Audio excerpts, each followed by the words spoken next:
ઓ ભાઈબંધ, અખંડ ભારતનો નકશો જોઈએ કે સોમનાથ પર ફરકતી ધજા જોઈએ કે શિવલિંગ પર થતું જલાભિષેક જોઈએ કે આપણા સૌના દિલની અંદર ઉર્જા, ઉત્સાહ અને ઉમંગનો ભાવ જોઈએ, ત્યારે એક વ્યક્તિત્વ ચોક્કસ યાદ આવે. એ વ્યક્તિત્વ એટલે લોહ પુરુષ સરદાર વલ્લભભાઈ પટેલ.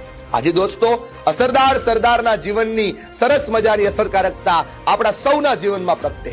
જવાબદારી, વફાદારી, સમજદારી અને ઈમાનદારી, આ ચાર ગુણોને સાર્થક કરતી દુનિયાદારી સૌ યુવાનોના દિલમાં જાગૃત થાય એ માટે સરદાર સાહેબના વિચારોથી પ્રેરિત સરદાર ધામનું યુવા સંગઠન સરદાર કથા આપના માટે લાવ્યું છે. જેમણે સરદારનો ખૂબ અભ્યાસ કર્યો છે, વલ્લભભાઈના જીવનની વાતોને સમજી છે, એવા અસરકારક વક્તા શૈલેષભાઈ સકપરિયાના મુખેથી આપ સૌ યુવાનો, દોસ્તો અને સૌ મિત્રોમાં નવી ઉર્જા અને ઉમંગ સાથે 2025 નું સરસ મજાનું વર્ષ શરૂ થાય એ વાતને સાર્થક કરવા 20, 21 અને 22 ડિસેમ્બરે રોજ સાંજે 8:30 થી 11 આપના સૌ માટે ડિયા ગ્રાઉન્ડ ખાતે સરદાર કથાનું આયોજન છે. તો આપ સૌને આ કથામાં સામેલ થવા અને સરદાર સાહેબના ગુણો જીવનમાં ઉતારવા માટે ભાવભર્યું આમંત્રણ છે. આવજો, મિત્રોને લાવજો અને આ ગુણોથી જીવનને સાર્થકતા સુધી લઈ જજો.